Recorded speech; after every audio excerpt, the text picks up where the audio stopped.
pour ceux qui ne me connaissent pas, je suis Marie Marché, donc responsable de la plateforme d'engagement du Forum pour l'investissement responsable. Je vous fais juste un petit mot d'introduction et je vais passer la parole à nos intervenants juste après. Donc, le Forum pour l'investissement responsable est l'organisateur de l'événement aujourd'hui, aux côtés de plusieurs de ses membres présents ce matin. Donc, je remercie et je salue Odo BHF, Etifinance, CDC Croissance, Mandarine Gestion, Crédit Mutuel Asset Management, la Banque Postale Asset Management et la Financière de l'Échiquier, AEMA Group et encore Keepers. Je les remercie tous chaleureusement pour leur implication dans l'organisation de cet événement ces derniers mois, et en particulier Odo BHF qui nous accueille ce matin. Et bien sûr aussi un grand merci aux équipes du FIR qui ont été très actives sur l'organisation de cet événement. Merci à Béatrice, Loubia, Justine, Grégoire, etc. Donc pour donner rapidement quelques éléments de contexte qui ont fait naître l'idée de cet événement, avant de laisser donc la main, je vous propose de revenir sur ce qu'est le Forum pour l'investissement responsable rapidement, et plus particulièrement, qu'est-ce qu'est son club SMID. Donc le FIR est une association multipartie prenante créée en 2001 qui a pour objectif principal de promouvoir l'investissement responsable. Pour cela, le FIR a développé plusieurs activités, dont celle de l'engagement actionnarial. Concrètement, le FIR vise à réunir investisseurs et entreprises pour échanger sur leurs enjeux ESG, sur les enjeux ESG des entreprises, et essayer de les aider à améliorer leurs impacts environnementaux et sociaux. Fin 2023, le FIR, à l'initiative de plusieurs de ses membres, a décidé de lancer un projet d'engagement collaboratif pour dialoguer spécifiquement avec les entreprises de petite et moyenne capitalisation, élargissant ses activités plutôt concentrées jusqu'ici sur les grandes capitalisations. C'est ainsi qu'est né le club SMID, pour Small et Mid Cap. Celui-ci est composé à ce jour d'une vingtaine de ses membres investisseurs. Son activité se décline en 3 grands groupes de travail thématiques. Le premier groupe de travail sur la gouvernance, le deuxième sur le capital humain, et le troisième, qui se concrétise aujourd'hui par cet événement, lié donc aux enjeux de CSRD. Partant du constat que cette nouvelle réglementation est à la fois un défi, mais aussi une opportunité pour les entreprises, en particulier pour les plus petites, il nous semblait important de pouvoir réunir plusieurs parties prenantes, telles que les investisseurs, les entreprises, mais aussi des représentants de cabinets de conseil, audit, et plus généralement des experts du sujet, afin de maximiser les chances de faire de la CSRD un réel outil de transformation des business models. Pour nous en dire plus sur la CSRD et la manière dont ils l'ont mis en œuvre dans leurs activités respectives, nous avons donc la chance d'avoir aujourd'hui avec nous Jean-Baptiste Roufaël, responsable de la recherche durable chez Odo BHF, Franck Janowski, qui est responsable de RSE chez AEMA Group, et Julia Hack, qui est responsable de l'agence de notation Etifinance. Donc, avant de passer la parole à Jean-Baptiste, un bref rappel du programme de ce matin, donc, qui nous amènera jusqu'à midi à peu près, normalement. On a donc 3 intervenants d'une quinzaine de minutes, puis une toute petite session de questions-réponses pour ceux qui auraient des questions brûlantes. Ensuite, on a derrière nous la session de table ronde. Donc, vous avez tous sur vos badges vos noms de table ronde et auxquels vous êtes inscrites. Ça sera 2 sessions de 45 minutes. Et ensuite, on aura vers 11h30 5 minutes de restitution par table ronde et un mot de la fin par Pauline Leger de la CDC Croissance. Donc, enfin, je remercie également nos animateurs de table ronde qui ont accepté de se prêter au jeu afin que chacun puisse répartir avec le maximum de billes pour mettre en œuvre la CSRD dans son organisation. Donc, merci à Jean-Baptiste Salaville d'Odo BHF, Anne Chanon d'Etifinance, Mathilde Moulin de Crédit Mutuel Asset Management, Candice Bauclé de Mandarine Gestion, Marjorie Godec de Price, Stéphanie Grandjean, Mathéos de KPMG, et enfin Pauline Rouleau et Margot Rouillard d'Ici et Demain. Voilà, je passe la parole à Jean-Baptiste. Merci beaucoup.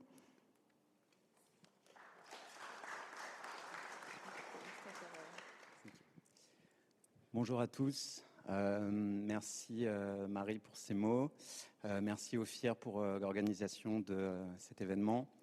Et je voudrais remercier également particulièrement les représentants des sociétés qui sont venus aujourd'hui accepter de parler de ce sujet de la CSRD. Cette CSRD, on le sait, c'est un sujet qui est, on va dire, compliqué, jargonneux, technique. Je ne dis pas ennuyeux, hein, mais c'est un sujet voilà, qui peut être difficile et aussi sur lequel vous êtes sollicité de toutes parts. Mais je pense que si vous êtes venu aujourd'hui, c'est que vous avez conscience que c'est un sujet qui est absolument capital. Je partage ce point de vue et j'y ai d'ailleurs consacré une étude en mars dernier qui s'appelle la CSRD, bien plus qu'une exigence de transparence.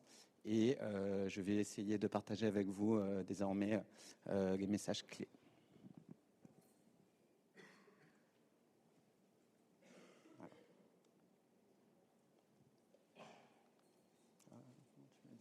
Alors non, désolé, je ne suis pas familier de...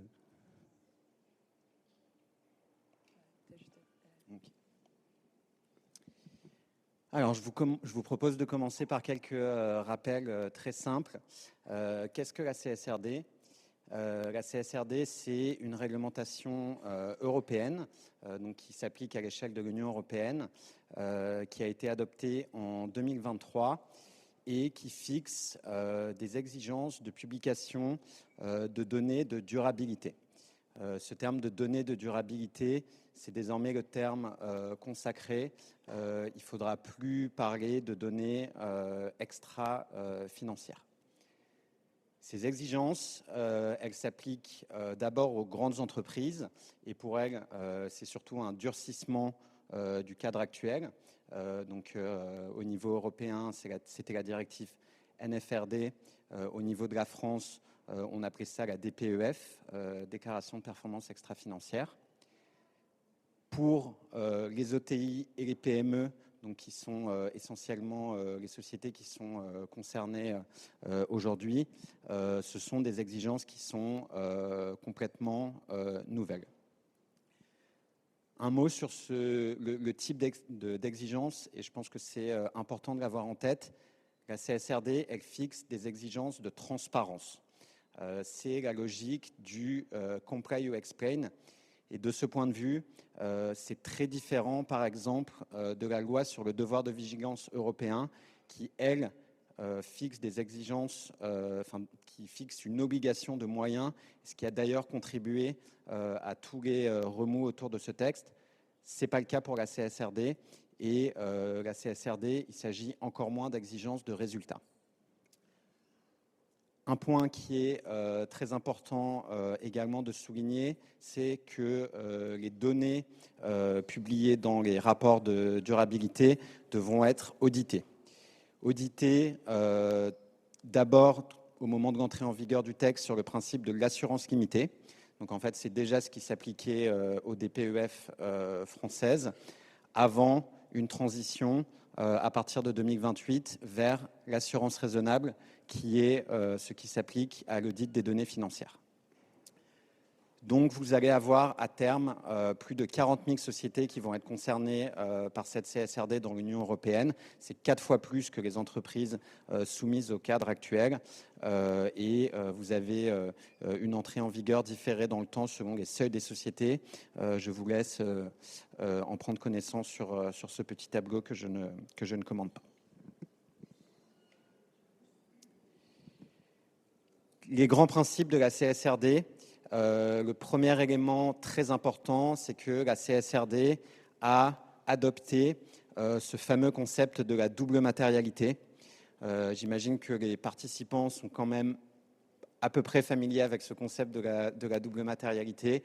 Bon, si ce n'est pas le cas, vous pouvez vous rafraîchir la mémoire avec le petit graphe en haut à droite de cette slide.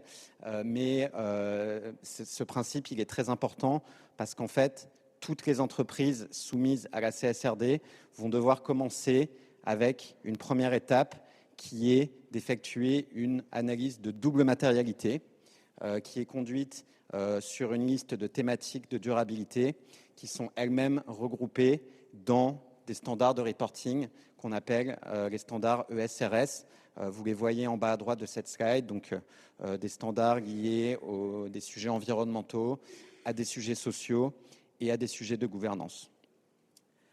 Un élément très important à bien avoir en tête, c'est que cette analyse de matérialité, elle doit prendre en compte non seulement les opérations propres de l'entreprise, mais également la chaîne de valeur en amont et en aval, ce qui pose évidemment un nombre de challenges pour les sociétés. Autre élément, les informations devront être publiées uniquement sur les thématiques qui sont considérées comme matérielles, ce qui donne une grande responsabilité évidemment aux auditeurs de cette analyse de double matérialité. Je pense que ça fait partie des points qui seront développés dans les tables rondes aujourd'hui. Et enfin, ces informations, elles doivent être transcrites sous forme de points de données. Alors, vous en avez 1180 au total. Rassurez-vous, ça ne veut pas dire que vous reporterez 1180 points de données, puisque toutes les thématiques ne seront pas matérielles, mais ça vous donne quand même un ordre de grandeur sur l'exhaustivité de ce texte. Et les points de données, c'est évidemment en matière de durabilité, devoir préciser vos stratégies, vos actions, vos politiques, vos objectifs et vos métriques. Par rapport à ce que l'EFRAG, donc, qui a conçu ce texte pour la Commission européenne, avait prévu initialement, il y a eu malgré tout un certain nombre d'assouplissements qui ont été accordés à la demande des entreprises. Le premier assouplissement qui est majeur, c'est qu'il n'y a pas d'obligation pour les entreprises de justifier pourquoi une thématique n'est pas matérielle. Il y a une exception à ça, c'est pour le SRS changement climatique. Le deuxième assouplissement, c'est l'existence de points de données qui sont volontaires, y compris pour des thématiques qui sont matérielles. Donc, par exemple, même si la biodiversité est un sujet matériel pour vous, la publication d'un plan de transition biodiversité, elle est volontaire parce que les points de données qui y sont liés sont volontaires. Et enfin, le dernier assouplissement, c'est l'entrée en vigueur différée de certaines dispositions du texte, donc particulièrement pour les ETI et pour les PME, plus de temps pour se conformer sur la publication des émissions de Scope 3 ou pour certaines données sociales. Et puis, il y a une disposition qui s'applique pour le coup à toutes les entreprises. C'est sur tout ce qui est la quantification financière des impacts potentiels du changement climatique, de la perte de biodiversité, etc. Pendant 3 ans, les entreprises pourront donner uniquement des données qualitatives. Ce n'est qu'au bout de 4 ans que les entreprises devront chiffrer ça en termes d'impact sur leur PNL, leur cash flow, etc. Alors, une fois qu'on a fait ces grands rappels sur les principes du texte, je voudrais vous partager quelques éléments sur vraiment le contenu des ESRS, et c'était un des éléments importants de mon étude. Alors, je ne vais pas évidemment tout détailler. Un ESRS dont il est important de parler, je pense, c'est le ESRS 2 sur les exigences générales, qui n'a pas un nom a priori très sexy, on va dire, mais qui est quand même particulièrement important. D'abord parce que c'est dans cet ESRS que les entreprises vont publier les résultats de leur analyse de double matérialité. Et là-dessus, ce sera quand même très intéressant parce qu'elles devront préciser pourquoi certaines thématiques sont matérielles et où est-ce qu'elles sont matérielles dans leur chaîne de valeur. Et le deuxième élément qui est très important dans cette ESRS 2, c'est que c'est là où les entreprises vont devoir préciser tout ce qui concerne l'organisation de leur gouvernance de la durabilité. Et on est persuadé que ces exigences de publication vont avoir pour conséquence une responsabilisation accrue des instances de gouvernance sur les sujets de durabilité. Et je pense que c'est aussi un point qui fera l'objet d'une table ronde aujourd'hui. Rapidement, quelques mots sur les ESRS environnementaux, en commençant évidemment par le changement climatique, qui est, on va dire, le plus emblématique de tous les ESRS. Pourquoi ? D'abord parce qu'il comporte des exigences de publication d'un plan de transition climat. Et en fait, ce plan de transition climat, il est quasiment obligatoire. Pourquoi ? Parce que si une entreprise ne l'a pas mis en place, elle doit préciser en quelle année elle compte le mettre en place. Et en fait, ce plan de transition climat, lorsqu'on a fait son analyse, on s'est rendu compte que, en termes d'exigence, c'était vraiment en ligne avec les meilleures pratiques de place sur les précisions, sur les cibles de décarbonation, les leviers de décarbonation, le financement du plan climat, la gouvernance climat, etc. Et de manière générale, cet ESRS, il est incroyablement complet et exigeant sur la transparence, sur les métriques d'émissions, d'énergie et également progressivement sur tout ce qui va être exposition au risque climat. Rapidement, un mot sur deux autres SRS environnementaux. Celui sur l'économie circulaire, pour moi, il est très, très intéressant. Déjà parce que c'est une thématique dont l'importance augmente. Et c'est aussi celui où le niveau d'exigence est particulièrement élevé et surtout l'écart entre le niveau d'exigence du texte et la maturité du reporting sur ce sujet me paraît très importante. A contrario, celui sur la biodiversité, c'est peut-être le plus décevant, le moins complet, avec beaucoup de points de données qui sont volontaires ou alors qui sont limités aux opérations propres des entreprises. Et enfin, pour terminer, sur les ESRS sociaux, ce qui est positif pour les parties prenantes, c'est que globalement, les entreprises vont devoir publier beaucoup d'informations sur la manière dont elles identifient leurs impacts négatifs dans leur chaîne de valeur, sur les politiques qui sont mises en place pour atténuer ces impacts, avec en particulier, ils vont devoir faire référence à comment ces politiques sont conformes avec les grands cadres internationaux, et puis aussi des exigences de publication sur les procédures pour atténuer ces impacts. En revanche, par rapport aux ESRS environnementaux, les exigences sont nettement moindres sur les actions mises en œuvre et surtout sur les objectifs et les métriques. C'est surtout vrai pour la chaîne de valeur, ça l'est moins pour les effectifs ou pour les effectifs propres. Il y a quand même des exigences importantes sur les métriques. Alors maintenant, si on se met un petit peu du côté des entreprises, beaucoup d'opportunités forcément liées à la CSRD, mais évidemment des difficultés qu'il ne faut pas occulter. Une des premières difficultés, c'est évidemment la complexité du texte. Et d'ailleurs, il a fallu que les FRAG se fendent de 2 guides d'interprétation pour expliquer le texte, ce qui veut dire que forcément, tout ne coulait pas de source. Et un travail d'acculturation qui est évidemment très important à tout ce jargon de la durabilité.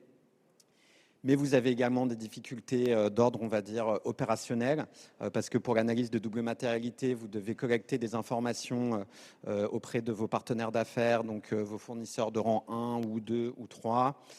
Vous avez également des investissements que vous avez dû faire, IT, dans l'automatisation de vos données. Vous avez du temps homme à consacrer à la CSRD qui est très élevé, ne serait-ce que pour documenter tout ce reporting. Et le dernier point, et je pense que beaucoup de gens ici ont été confrontés à ça lorsqu'ils ont dû travailler sur la CSRD en interne, c'est un texte qui oblige de mobiliser des parties prenantes très diverses en interne, le conseil d'administration, le COMEX, les directions financières, les achats, ce qui pose évidemment un certain nombre d'enjeux. Ceci étant dit, je suis vraiment convaincu qu'il s'agit d'un investissement de temps et d'argent qui est potentiellement extrêmement bénéfique et que les entreprises qui traiteront ce sujet de la CSRD avec sérieux pourront véritablement capitaliser sur toutes ces exigences réglementaires pour accélérer des vraies transformations de leur modèle d'affaires. Et je le détaille dans l'étude, mais j'identifie en particulier 4 domaines.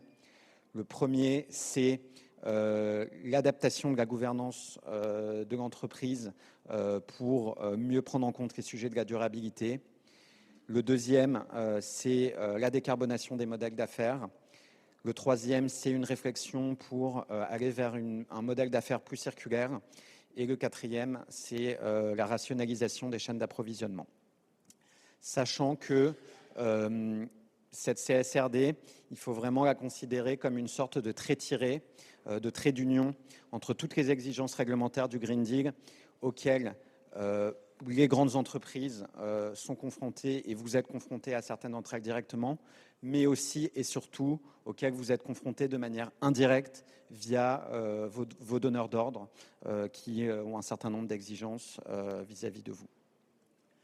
Alors vous allez me dire, pour les entreprises les moins volontaires, qu'est-ce qui va se passer? Je l'ai dit en introduction, ce ne sont que des exigences de transparence, donc les entreprises qui le veulent pourront en faire un simple exercice de conformité, c'est vrai. En revanche, leur capacité à faire du greenwashing sera nettement amoindrie.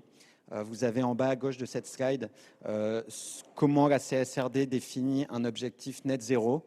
Et quand vous voyez ce que ça demande en fait pour pouvoir proclamer qu'on est net zéro, je suis convaincu que beaucoup d'entreprises vont revoir leur communication et avoir, on va dire, une communication un petit peu plus modeste et un petit peu plus réaliste sur cet objectif net zéro, tout simplement.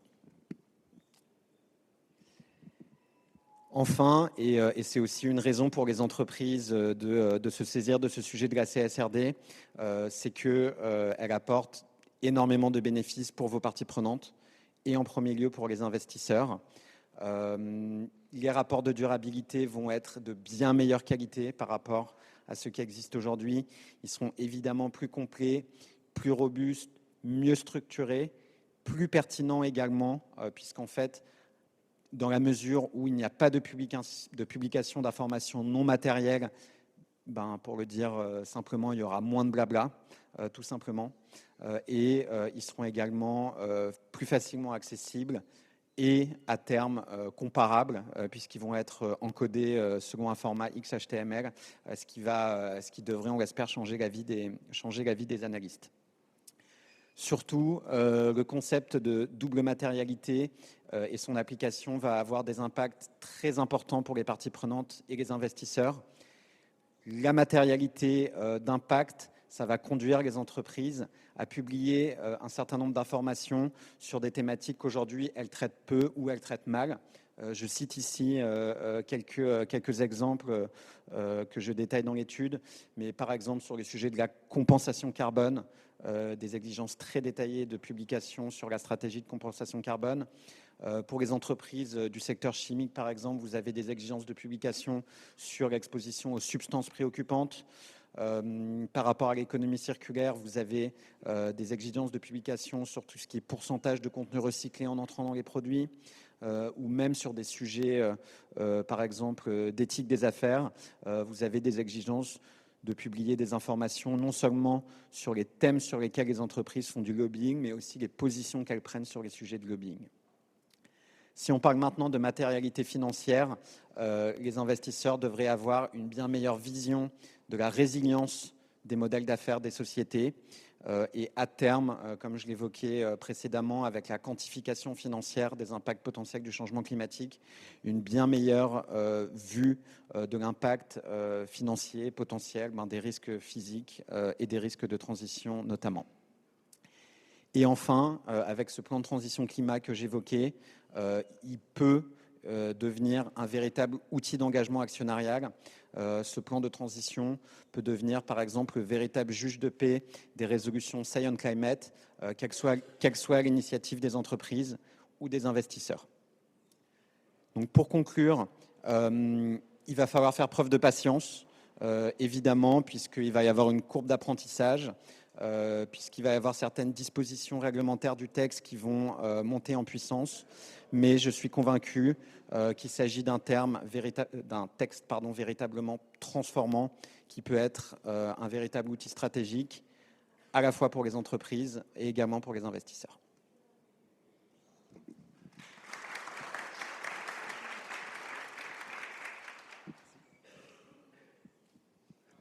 Marie m'a demandé d'enchaîner, donc pour gagner du temps, je pense. Donc merci Ophir en tous les cas pour l'organisation de cet événement. Donc je suis Franck Janowski, je suis le responsable RSE du groupe AEMA. Alors le groupe AEMA déjà, qu'est-ce que c'est? C'est un groupe très jeune puisqu'il a été créé en 2021 et vous connaissez peut-être plus pas mal de ses de ces marques, de ces entités. À gauche, là, vous avez notamment la Massif, Aesio, Ophi Invest, Abeille. Tout ça pour vous dire qu'en matière de pilotage de durabilité, on a 3 piliers essentiels. On a d'une part le pilier investisseur, avec 200 milliards d'actifs gérés avec Ophi Invest. Donc là, c'est un enjeu assez conséquent en matière de durabilité. C'est le 5e rang des groupes français de gestionnaires d'actifs. On est également un assureur. Donc le pilier assureur, c'est 11 millions de familles assurées en France. C'est le 2e groupe français en matière d'auto et habitation. Donc là aussi, des enjeux de durabilité et un pilotage de durabilité très important. Et enfin, comme tous, on est également un employeur. On a beaucoup de responsabilités en matière de corporate, ce qu'on appelle corporate chez nous, avec plus de 20 000 collaborateurs. Autant d'enjeux qu'on retrouve dans la CSRD, vous l'aurez compris. On faisait partie déjà, enfin même chaque marque du groupe faisait partie des structures qui répondaient à l'exigence de déclaration de performance extra-financière. Donc là, cette diapo, c'est juste pour vous montrer le gap existant entre ce qu'on avait l'habitude de réaliser dans le cadre de la déclaration de performance extra-financière et la CSRD. Je ne vais pas revenir sur des éléments essentiels qu'a évoqué Jean-Baptiste tout à l'heure, mais c'est vrai que la DPEF n'interdisait pas le greenwashing. On était vraiment sur une déclaration d'entreprise sans normes normées, entre guillemets, et on était vraiment plus sur un regard sur soi-même. C'est-à-dire qu'on parlait de responsabilité opérationnelle, financière, de l'activité de l'entreprise. On expliquait comment on gérait nos risques, quelles étaient les politiques de diligence qu'on mettait pour pallier à ces risques. Éventuellement, on communiquait sur le modèle d'affaires et sur des objectifs, mais c'était très subjectif et ça ne concernait que l'entreprise. Avec la CSRD, on est vraiment dans un changement de paradigme total, c'est-à-dire qu'on n'est plus sur la présentation d'un modèle d'affaires et on n'est plus sur de la responsabilité opérationnelle ou financière, on est plus sur de la chaîne de valeur. On parle de chaîne de valeur et on est plus sur de la responsabilité avec la fameuse double matérialité sur à la fois des enjeux pour l'entreprise et quels sont les enjeux aussi vis-à-vis de l'environnement et des personnes à l'externe. On est avec l'ensemble des parties prenantes. On parle de double matérialité et donc là c'est vraiment un concept complètement différent. Donc c'est à la fois le risque financier et puis l'impact que l'on a sur la société. Voilà, donc ça c'est vraiment les thématiques les plus importantes pour nous. Et encore une fois, on n'est plus du tout dans du greenwashing, puisqu'on aura la possibilité de pouvoir se comparer avec d'autres entreprises sur des normes bien standardisées. Juste petite particularité, aujourd'hui la CSRD c'est basé sur des normes dites agnostiques. Ça veut dire qu'on a toutes les mêmes normes à divulguer sur la thématique de la CSRD. D'ici 2026, on va pouvoir travailler notamment avec le FRAC sur des normes dites sectorielles. Donc là, on a bien compris, quand on est un assureur, un investisseur, on aura peut-être d'autres thématiques majeures en matière de durabilité sur lesquelles il faudra qu'on réalise l'exercice de transparence. Donc le groupe s'est mis en ordre de marche, puisque par rapport à ce qui était présenté tout à l'heure, nous sommes éligibles à la CSRD en tant que grosse entreprise dès l'année prochaine sur l'exercice 2024. Vu le nombre d'acteurs que nous avons au sein du groupe AEMA, il est évident qu'on a commencé à s'y préparer et on s'est mis en ordre de marche pour faire une sorte de test à blanc sur notre capacité à répondre à ces exigences. La première chose qu'on a décidé, c'est de faire une publication pour une économie d'échelle notamment et pour donner le temps à nos marques de pouvoir se mettre en situation de réaliser les CSRD, de proposer de faire une CSRD groupe avec l'ensemble des participants des marques, ça c'est évident. Et pour nous, ça a été déjà une première opportunité, c'était de faire groupe. Je rappelle que le groupe date de 2021, donc la CSRD pour nous a été une occasion justement de réunifier un peu toutes les thématiques de durabilité au sein des différentes entreprises. Et ça, c'était un travail assez colossal. Un point important aussi, et c'est vrai que la CSRD c'est assez complexe, du coup un enjeu majeur c'est l'acculturation à ce qu'est la CSRD, quels sont les enjeux, comment on peut y répondre et qu'est-ce qui est sous-jacent lié à la CSRD. Donc on a eu un travail très important de sensibilisation de l'ensemble des acteurs des différents métiers du groupe, notamment la direction des risques, qui est un atout majeur pour pouvoir piloter la double matérialité, la direction des achats évoquée tout à l'heure, mais aussi tous les collaborateurs du groupe pour bien comprendre les enjeux de la CSRD. C'est également bien sûr un enjeu de communication qui nous permet de mieux nous connaître et de faire mieux nous connaître à l'externe. Mais c'est aussi pour nous, je ne vous le donne pas dans l'ordre, hein, mais l'opportunité de pouvoir piloter. Hein. Au final, on va vite s'en rendre compte, la CSRD, c'est avant tout un outil de pilotage pour la stratégie de durabilité des entreprises. Donc, c'est de pouvoir piloter de manière cohérente l'ensemble des données qui remontent au sein de la tête de groupe et qui est pilotée par les marques. De pouvoir aligner nos définitions des données, notamment en politique sociale. Si vous prenez les politiques sociales, il faut qu'on soit tous en capacité de définir la méthodologie de calcul de certains indicateurs de manière commune au sein des différentes entreprises. Et puis, c'est aussi, bien sûr, une opportunité d'éviter la superposition des coûts réglementaires, hein, puisqu'on a évoqué l'audit. L'audit, ce n'est pas gratuit du tout, du tout.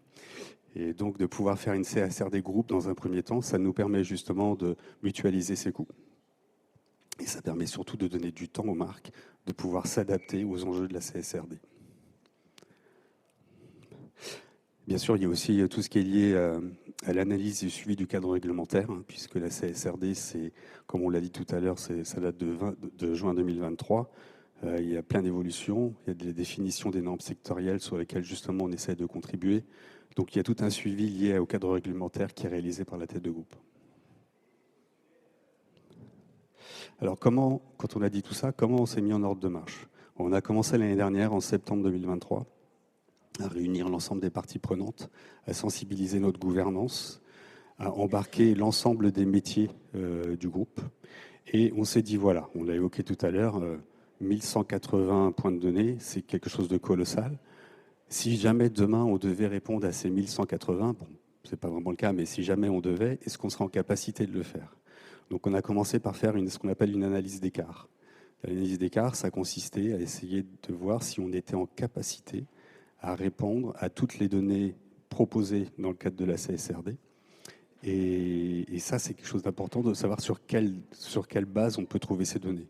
Généralement, soit on les trouvait sur des informations publiques liées à la réglementation assurantielle ou en tant que gestionnaire d'actifs, ou alors sur les indicateurs existants dans les différents métiers. On a fait une sorte de photographie de tout ce qui existait au sein de l'entreprise. Ça a pris plusieurs mois. Et on a essayé de le croiser avec les points de données demandés dans le cadre de la CSRD. Parallèlement, on s'est intéressé bien sûr à l'analyse de double matérialité. Comme évoqué tout à l'heure, c'est le cœur de la CSRD. Et donc là, ça a été un travail assez costaud également, puisqu'il a fallu identifier ce qu'on appelle nos aires d'Hiro, notre terrain de jeu, sur ce qui est vraiment considéré comme un enjeu essentiel de durabilité au sein de notre activité. Et pour ça, on a été accompagné bien sûr par les métiers, également par la direction des risques. Et puis, on a fait tout un travail de cotation, avec à la fois bien sûr l'impact financier, mais aussi l'impact vis-à-vis de la société, vis-à-vis de l'environnement. Donc là, ça se fait par des calculs un petit peu techniques liés à ce que fait la direction des risques sur les sujets assurantiels. Et ça nous permet de donner des niveaux par rapport à la fréquence, à la gravité, à l'impact et à l'intensité de l'ensemble de ces risques ou de ces opportunités. Donc on a réalisé notre matrice de double matérialité, on l'a croisée avec les différents DR et points de données de la CSRD. On a fait ce croisement pour essayer d'identifier ce que nous devrons tout naturellement reporter dans le cadre de la CSRD. Et au final, on a fini par réaliser un test à blanc, parce que bien sûr, il y a la définition de la double matérialité, il y a le croisement après des points de données avec ce qui est matériel, mais il y a aussi tout le narratif. Il faut bien se dire que concernant les points de données, on a à la fois des données quanti et des données quali. Et il faut quand même donner un peu de sens au rapport final, qui pour nous est intégré dans un rapport de gestion. Et ça, c'est pas si facile que ça. Parce qu'il faut qu'il y ait un consensus avec l'ensemble des métiers sur ce qu'on va rédiger, à la fois en données quanti et en données quali. Alors tout ça, il faut bien se dire que pour nous, ça a été d'abord l'opportunité de travailler ensemble avec l'ensemble des métiers et l'ensemble des marques sur un même sujet. Donc ça permet vraiment de fédérer, et ça c'est quelque chose d'important, et d'embarquer aussi notre gouvernance. Comme Jean-Baptiste le disait tout à l'heure, la responsabilité de cet exercice de transparence est fléchée sur le conseil d'administration et nos administrateurs. Donc on a eu tout un travail aussi d'accompagnement de nos administrateurs et de participation des administrateurs sur les travaux réalisés en matière notamment de double matérialité et de ce que l'on veut raconter dans cet exercice de transparence. Et ça, c'est pas si simple que ça. La CSRD, c'est compliqué. Les membres du conseil d'administration sont des gens éminents, mais qui n'ont peut-être juste une vision assez lointaine de ces sujets-là.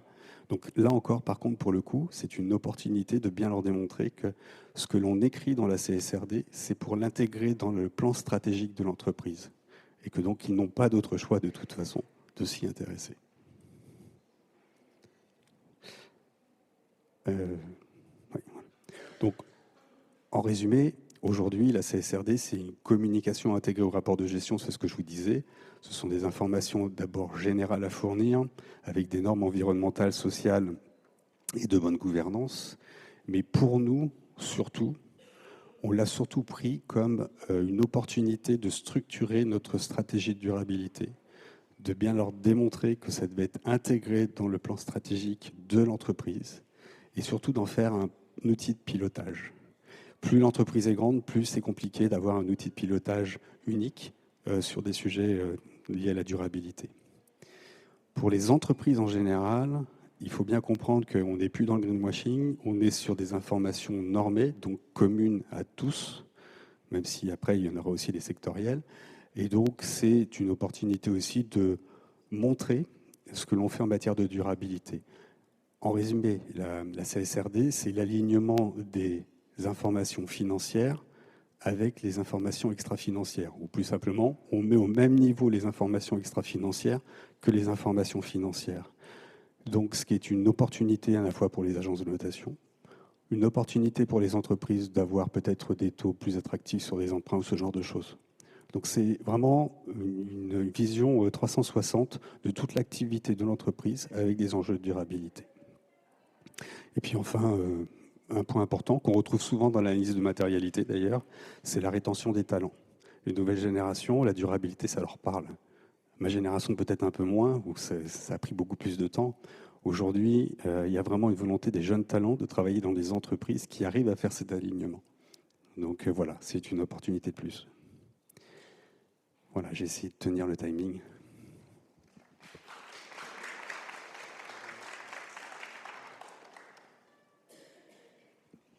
Merci beaucoup. Merci beaucoup, Franck. Donc, le temps que Julia arrive, voilà, on va passer. Donc, Alema Group est membre du Forum pour l'investissement responsable, et donc c'est à ce titre qu'il intervenait. Et Julia, donc, je te laisse la parole. Merci beaucoup et bonjour à tout le monde. Je suis ravie d'être là. Donc, je vais déjà essayer de trouver nos slides avec une mise en page un peu curieuse. Mais donc, en tout cas, Etifinance fait partie donc, de ce monde bien aimé ou des fois moins bien aimé. De ces acteurs qui se permettent de juger en fait de votre, donc je parle aux entreprises, de juger de votre reporting et des données que vous reportez et puis de votre performance extra-financière. Et puis, on fait le lien entre les entreprises d'un côté et de l'autre côté, des investisseurs qui ont besoin de nos bases de données, de nos notations et des données collectées de façon un peu plus en masse pour prendre leurs décisions d'investissement pour faire très court. Alors, je vous dis 2-3 mots sur Etifinance. Il y a un certain nombre de personnes ici qui nous connaissent parce qu'on est vraiment spécialisé dans les small et mid cap, donc dans les entreprises de taille petite et moyenne. Donc, on existe depuis 20 ans, même si on a parfois l'impression qu'on est un peu en mode start-up vu que notre monde change de manière assez radicale, notamment parce que nous aussi, on va être réglementé bientôt à partir de l'année prochaine normalement. On a 5 bureaux en Europe, donc on est vraiment un acteur européen, contrairement à un certain nombre d'agences et d'acteurs de notre milieu qui se sont fait racheter ou qui ont fusionné avec des acteurs notamment américains. On est 160 personnes en France, en Espagne et en Allemagne. Et donc notre actionnariat, je rentre pas plus dans le détail, mais c'était juste pour vous montrer que voilà, on est vraiment un acteur français et européen maintenant. Alors, nos activités en matière d'ESG, puisqu'on est à la fois maintenant une agence de notation extra-financière, mais aussi une agence de notation crédit. Donc, on a vraiment ces deux activités-là. Mais côté ESG, on a récemment scindé en deux nos activités pour les raisons réglementaires. Donc, on a d'un côté l'agence de notation ESG que je dirige au sein d'Etifinance et d'un autre côté, une activité plus de conseils et de solutions data et autres en matière d'ESG pour les entreprises du monde, pas pour les corporates, mais pour les investisseurs et les institutions financières. Côté agence de notation ESG, on a des services pour les investisseurs, mais aussi pour les émetteurs, parce qu'on fournit des opinions sur les green bonds et d'autres obligations vertes et durables, et on fournit aussi des notations sollicitées. Alors, je vais très très vite, puisqu'on n'a pas énormément de temps ce matin, mais juste peut-être... je suis vraiment désolée pour la mise en page qui a subi une petite modification. Donc, quelques mots sur nos notations ESG. On note, on collecte les données de la part des entreprises et puis on note la maturité, si vous voulez, ou la performance extra-financière sur à peu près 2300 entreprises européennes, dont la plupart, comme vous le voyez en bas à droite, sont des small and mid cap. Donc, on recueille à peu près 140 points de données et donc après sur les 3 domaines ESG plus un autre domaine des parties prenantes externes. Et puis donc on crée des notes, des scores sur entre 0 et 100, 100 étant la meilleure note à atteindre. Voilà, et donc très important, on collecte les données publiquement disponibles dans un premier temps, et dans un deuxième temps, on entre dans un dialogue avec les entreprises, donc notamment pour les entreprises de plus petite taille, c'est très très important parce que, et on va y revenir, on n'a pas forcément toutes les données de disponibles. Ça va bien évidemment changer avec la CSRD. Alors, juste un dernier mot. Donc, on a la chance aujourd'hui d'être en train de développer une nouvelle méthodologie de notation ESG. Donc, vous voyez entouré en rouge, en gros, ce qu'on fait aujourd'hui. Donc, on collecte des indicateurs qui sont plus ou moins les mêmes pour tous les secteurs d'activité. Et donc, on crée nos notes et on a un système de malus en prenant en compte les controverses dans lesquelles sont impliquées les entreprises. Alors, demain, à partir de l'année prochaine, on va rajouter un certain nombre d'éléments. Je n'irai pas beaucoup dans le détail, mais juste pour vous dire qu'on va rajouter des indicateurs sectoriels et puis aussi une analyse de l'impact des produits et services fournis par les entreprises. Donc, en suivant un référentiel, enfin, les SDG, la taxonomie européenne et quelques autres aspects. Donc, ça va être notre analyse quantitative, donc avec un scoring. Et on va rajouter aussi, comme vous voyez en bas, donc un certain nombre d'éléments plus qualitatifs, donc des commentaires de nos analystes, des opinions d'analystes et notamment aussi une analyse des plans de transition et autres enjeux sectoriels majeurs où on va fournir donc plus de textes écrits que les investisseurs vont pouvoir analyser et prendre en compte. Voilà, donc ça c'était juste une petite introduction et je reviens à notre sujet de la journée ou de la matinée qui est la CSRD et donc je vais vous fournir 4 grands messages sur la prise en compte de la CSRD dans nos notations ESG de Etifinance. Alors, premier grand message, en gros, on est ravis de la CSRD, bien sûr, parce que ça va considérablement augmenter la disponibilité des données ESG et donc la qualité des notations que nous livrons à nos clients.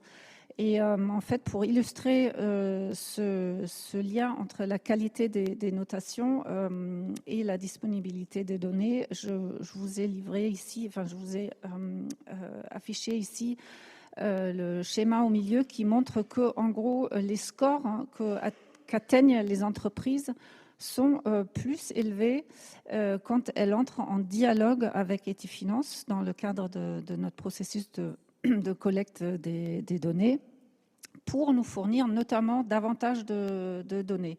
Donc du coup, plus une entreprise dialogue avec nous, plus on arrive à obtenir des informations et donc meilleures sont les notes atteintes par les entreprises.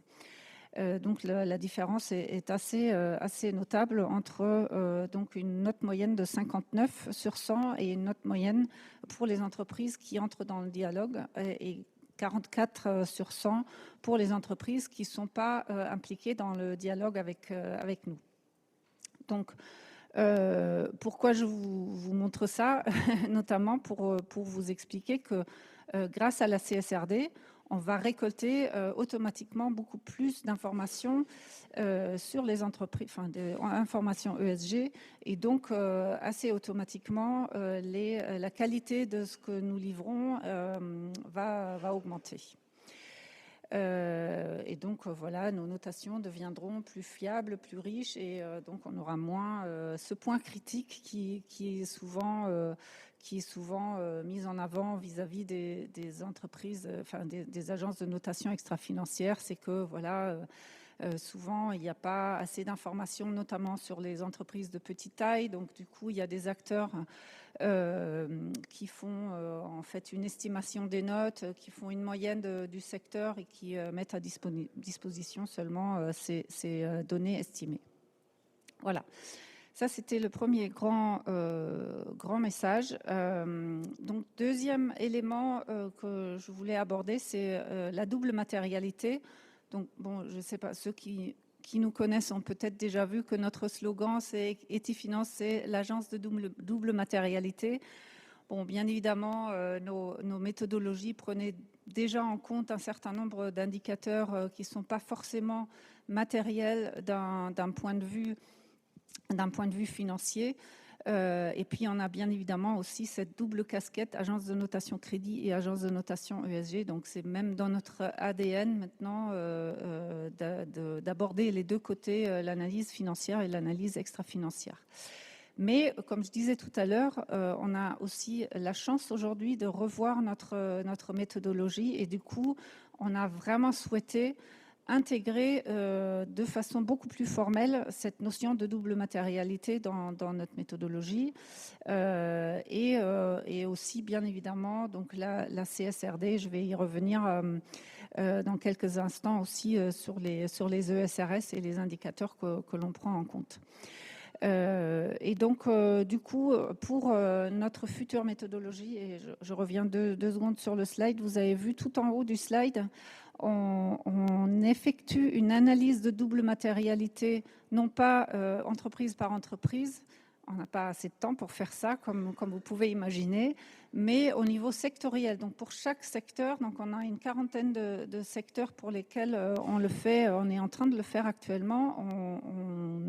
On effectue une analyse de double matérialité pour déterminer donc les enjeux clés du secteur en question et aussi les indicateurs sectoriels. Donc ça, c'est vraiment une approche importante pour notre nouvelle méthodologie. Et on s'inspire, donc je reviens à la CSRD, on s'inspire du framework des analyses de double matérialité proposés par la CSRD. Donc du coup, notre référentiel de notation sera relativement proche, en tout cas au niveau de la vision et de l'approche de la CSRD. Et pour rappel, bien sûr, il y a d'autres agences de notation ESG qui ont plutôt une approche de matérialité financière, et donc elles regardent plutôt quelles thématiques sont matérielles d'un point de vue de stabilité financière pour les entreprises de certains secteurs. Alors, troisième élément que je voulais aborder, c'est le mapping de notre référentiel aux ESRS. Donc, notre référentiel de notation, comme je l'ai dit tout à l'heure, on existe depuis 20 ans. Donc, le référentiel a été développé au cours des 20 dernières années et donc a été au fur et à mesure enrichi avec un certain nombre de standards et de référentiels, de frameworks. La loi NRE, pour ceux qui étaient déjà nés en 2001, qui s'en souviennent, et bien sûr les DPEF, la NFRD, la GRI, etc., Global Compact, et puis même parfois des clients investisseurs qui nous ont demandé de couvrir tel ou tel indicateur. Donc notre référentiel s'est développé au fil du temps, et donc on a effectué récemment donc un mapping entre notre référentiel et les ESRS, donc l'ancien référentiel, et donc là on est à 43% d'overlap, donc de correspondance entre notre référentiel et les ESRS. Et donc là, avec notre nouveau référentiel qu'on est en train de développer, pour la partie cross-sectorielle, on l'a déjà terminé, on est à 80% d'overlap. Ce qui est très haut, et on pourrait presque dire il est de 100%, mais il y a un certain nombre de sujets, notamment en matière de gouvernance, qui ne sont pas couverts par la CSRD ou par les ESRS. Et on a aussi, par exemple, intégré la cybersécurité dans notre référentiel, et c'est pas couvert ce sujet n'est pas intégré dans la CSRD. Donc voilà notre mapping aux ESRS. Et donc juste pour vous dire aussi une raison vraiment très fondamentale, enfin non seulement parce qu'on est un acteur européen, et puis on veut aussi bien sûr avoir un maximum de données disponibles pour notre référentiel, mais on a aussi tout à fait conscience de votre effort. Donc on l'a entendu tout à l'heure par Franck, c'est un exercice, et vous le savez tous, c'est un exercice très très lourd que cette mise en place de la CSRD ou de la compliance avec la CSRD. Et donc du coup on veut pas aller au-delà de ce que vous devez déjà reporter. Donc on veut vraiment minimiser l'effort supplémentaire à effectuer, à fournir pour répondre à nos sollicitations, à nos questionnaires, pour éventuellement trouver d'autres indicateurs qui ne seraient pas couverts.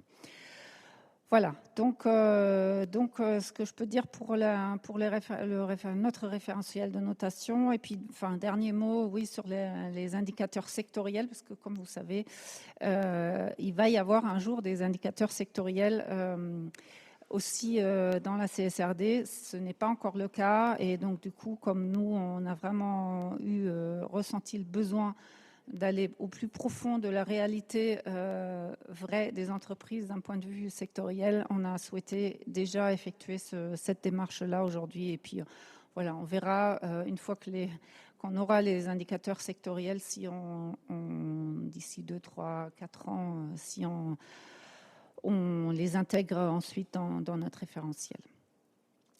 Voilà, et puis dernier élément que je voulais aborder, c'est l'adaptation du reporting d'un côté, du référentiel de reporting CSRD, et d'un autre côté, notre référentiel de notation aux PME. Donc on l'a entendu tout à l'heure, donc la CSRD propose un certain nombre de principes pour l'instant. Ce n'est pas encore complètement acté, parce qu'il y a une consultation en cours, mais il va y avoir certains allègements pour les plus petites entreprises. Donc, par exemple, l'exclusion de la supply chain et du côté client, du reporting. Et puis, il y aura moins d'indicateurs obligatoires, donc un reporting à un niveau un peu plus agrégé. Et si j'ai bien compris aussi, le plan de transition pas obligatoire. Jean-Baptiste, corrigez-moi si je me trompe, mais c'est ce que j'ai lu dans la consultation de la commission. Et donc, de